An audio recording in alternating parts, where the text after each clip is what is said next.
Olá, síndicos e gestores condominiais. Hoje estamos aqui para falar de um assunto que é de interesse de todo mundo, uma vez que nós estamos chegando em março. Sim, março é o mês das assembleias, normalmente, que já vem definido em convenção, na sua grande maioria, de acordo com pesquisas que a gente fez no nosso grupo de síndicos online.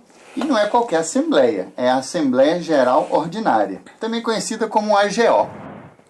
Então, o que é a AGO? A AGO, Assembleia Geral Ordinária, é uma assembleia determinada em convenção, feita anualmente, para prestação de contas e previsão orçamentária. Sua convenção vai determinar em que data do ano a sua AGO acontece. A maioria delas acontecem em março. E também a convenção vai dizer o que obrigatoriamente tem que ter. Não necessariamente há eleição todos os anos. Existem condomínios que determinam o mandato do síndico de 1 ano, de 2 anos, de 3 e aí por diante. E cada convenção tem a sua particularidade.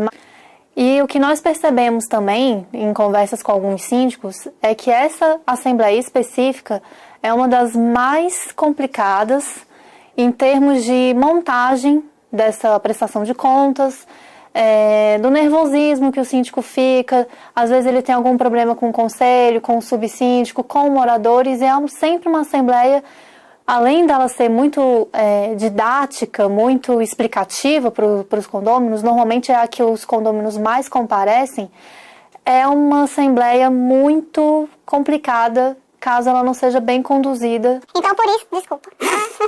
Então, a primeira dica é estabelecer uma pauta curta, apenas com os itens obrigatórios, senão a Assembleia vai se estender aí a noite inteira. Uma dessas dicas que nós tivemos de alguns síndicos que colaboraram com o conteúdo desse vídeo é que não se coloque nessa Assembleia específica os assuntos gerais. Então vamos à parte prática. O que seria então interessante apresentar nessa Assembleia? Fazer um PowerPoint, fazer aí uma apresentação, aonde vão constar o quê? A inadimplência, né, do condomínio, que é muito importante, é o que afeta diretamente o orçamento do condomínio, e não tem como você apresentar uma previsão orçamentária sem uma expectativa de inadimplência. Além disso, todos os custos adicionais que tiveram no condomínio, seja de manutenção, ou alguma aquisição que teve que ser feita de forma emergencial, ou até mesmo taxa extra que foi feita, tudo isso tem que ser muito bem detalhado. Eu, pessoalmente, quando eu vou fazer minha prestação de contas, eu explico todos os meses aquilo que ficou acima do recolhimento. Por que no mês tal tive um recolhimento de, por exemplo, 50 mil e gastei 55? Normalmente isso acontece por um problema na conta de água, na conta de luz ou alguma emergência que o condomínio teve, que é facilmente explicado. Quem é que faz essa prestação de contas? Bom, quem apresenta essa parte é o síndico, né? Onde ele vai relatar o que ele fez durante a gestão dele e, ao final, ele passa a palavra para o conselho, que vai dizer se eles, conselheiros, estão recomendando a aprovação com ressalva ou a reprovação de cada mês do mandato do último ano, né, que está sendo feita essa prestação de contas. Lembrando que o conselho, ele recomenda, mas a decisão final é da Assembleia. Ela que é soberana para dizer, apesar do Conselho aprovar com ressalva, a Assembleia pode aprovar sem ressalvas. Mas o que foi passado também para a gente foi que alguns síndicos, isso não é unanimidade, deixam essa apresentação a cargo da contabilidade. O que não tem problema nenhum, não tem nada que determine que deve ser o síndico que apresente, porém, o síndico deve dominar todos os dados que estão sendo apresentados ali. Porque, convenhamos, fica muito chato para o condômino perguntar alguma coisa de custos daquilo que ele paga e o síndico não saber responder. O próximo passo é o quê? A proposta orçamentária do próximo exercício. Então a gente vai levar em consideração a expectativa de inflação de alguns componentes, a gente vai dizer algumas rubricas que já temos o valor aumentado. Então, por exemplo, a convenção coletiva das empresas terceirizadas é em janeiro. Então, em março, por exemplo, eu já consigo dizer qual é a expectativa, qual é o valor real, na verdade, desse componente de custos. E assim a gente apresenta de todos os demais componentes, chegando ao valor de rateio para cada unidade. E só pegando um gancho no que o Roman falou a respeito da terceirizada, eu percebo que muitos síndicos deixam de contabilizar esse mês de janeiro, fevereiro e março na sua previsão do próximo ano, com relação ao aumento da terceirizada. E alguns condôminos questionam, por exemplo, alguns custos que a gente tem em determinadas épocas do ano, e eles não entendem que nós temos que fazer provisionamento desde o início. Sim. Então, mas por que você está colocando aí a cesta natalina, eu vou pagar desde março? Por quê? Porque eu tenho que guardar todo mês um pouquinho, mesmo que eu vá gastar lá em dezembro. Mesma coisa, extintores. Importante na previsão orçamentária, isso a contabilidade, se for uma contabilidade séria, né? Vai te ajudar, te dar o auxílio, é você pegar aquele valor daquele serviço, se o seu seguro é, por exemplo, 4.000, você vai dividir esses 4.000 por 12 meses. E esse é o valor que você vai colocar na planilha. Mas tá tudo certo, essa parte eu corto, qualquer coisa. Existem muitos gastos que o síndico tem no dia a dia do condomínio que é pura manutenção e não é visto. Mas o bom dele não ser visto é porque ele não está dando problema. Então, antes de uma lâmpada queimar, antes de você ter um vazamento, antes de você ter algum problema, a gente já se antecipa e há um custo embutido nisso, só que o condomínio não vê. Então, você pode pegar, tirar foto de tudo que você faz, do antes e depois, e na apresentação poder justificar com essas coisas. Porque essas manutenções, além de serem muitas delas obrigatórias, elas são de extrema importância para manter a edificação, embates que acontecem nessas assembleias.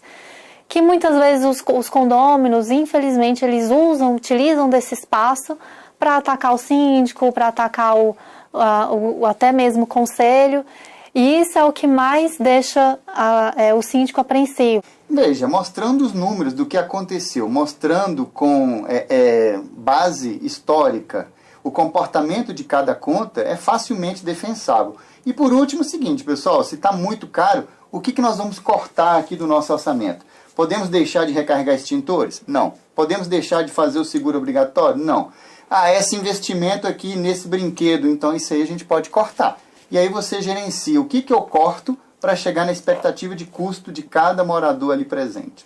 E aí tem o seguinte também, os ataques pessoais que são feitos, direcionados para o síndico, a fim de desmoralizar ou falar alguma coisa depreciativa do síndico, seja lá qual for a arma que esse condômino tenha, né, contra o síndico, o conselho e subsíndico, tentar tratar com a maior naturalidade possível. A gente sabe que é difícil ficar sendo atacado, mas muitas vezes essas pessoas querem que você saia do sério para que você perca a razão e você saia como o maluco da história.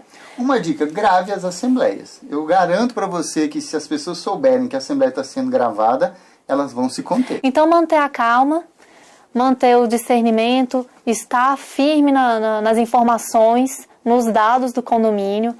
E depois da aprovação da taxa para o próximo ano, eleição, né? Sim. Quando tem eleição na pauta. Isso, quando tem eleição na pauta, que tá um pouco dividido, na grande maioria é 1 ano, né, de mandato. Meu caso. Meu caso também. E o que eu dou abro espaço para que qualquer candidato que seja elegível dentro das regras que determinam a convenção. Tem que ser adimplente. Muitas vezes tem que ser proprietário. Tem umas regras em cada convenção. Então, e tem que seguir o Código Civil também, né? Que determina, inclusive essa questão de proprietário já não vale mais, porque pode ser síndico profissional, né? Então, e tem todas as... Eu, Flávia, deixo para me apresentar por último. Porque normalmente, claro, porque normalmente quem vem concorrer junto com você não conhece a dinâmica do condomínio, não conhece quais são os problemas que o condomínio tem, e se você se apresentar antes, vai utilizar da sua apresentação para te atacar. E outra dica, estabeleça um tempo máximo para essas apresentações, senão a pessoa vai devagar aí meia hora, 40 minutos falando de projetos mirabolantes. Então, 5 minutos para cada um se apresentar, dependendo da convenção, é chapa fechada, então já se apresenta o síndico, o subsíndico, o candidato. Dependendo da convenção, se escolhe o síndico, o segundo colocado é o sub, vai depender da sua convenção. Tratar essa assembleia com a maior naturalidade possível, saber que tudo que foi feito, todas as manutenções que foram feitas foram necessárias, se houve algum gasto a mais, alguma coisa a mais, tudo justificável. Então fiquem calmos, tranquilos, a gente sabe o quanto que é desgastante essa assembleia, o quanto que essa preparação para essa assembleia é importante para que você esteja ciente de tudo que está acontecendo, para que você tenha domínio dos dados, dos números, mas depois disso é tudo tranquilo e aí a gente sai para comemorar depois. Entre mortos e feridos se salvam todos, né? Tipo isso. Então a gente queria agradecer aqui. Você tem mais alguma coisa pra falar? Não, só agradecer. Então vamos agradecer de novo. Então a gente queria agradecer aqui nosso primeiro vídeo, espero que de muitos. Quem tiver alguma dica de pauta, alguma coisa assim, manda pra gente poder montar, conversar a respeito. E a gente queria fazer alguns agradecimentos com alguns síndicos que colaboraram para a montagem dessa pauta, né? Quem são? Tainá, do Residencial Alegro, muito obrigada pelas respostas. O Vitor, do Residencial Xangri-Lá. Vitor Santos. Exatamente. O Cristiano, nosso querido Cristiano, do Firenze, muito obrigada por ter mandado. E o Elbert, do Labelle Maison. É assim que fala, né? Ai, eu tava nervosa nessa parte. Enfim. E queríamos agradecer também por terem cedido o espaço, terem dado toda a atenção. Quem quiser vir conhecer aqui a Escola de Saúde Unileia, fica bem aqui próximo ao novo Hospital de Águas Claras, tá? Isso. E aí a gente vai colocar o contato deles aqui em algum lugar aqui desse vídeo, em algum canto. A gente queria agradecer a toda a colaboração. E é isso. Principalmente ao grupo de síndicos online que diariamente nos fornece pauta, nos fornece material e nos pergunta, porque nos faz crescer a cada pergunta recebida. Né? E segue a gente no Instagram, eu vou colocar todos os dados aqui embaixo. Vamos criar um canal para postar esse vídeo, então inscreva-se no nosso canal. E você, síndico de Águas Claras, que ainda não faz parte do nosso grupo, entre em contato com a gente para que a gente possa te adicionar e trocar mais experiências. Aí vai ser bem engrandecedor pra gente. É isso tá aí. Bom? Até o próximo. Até o próximo vídeo.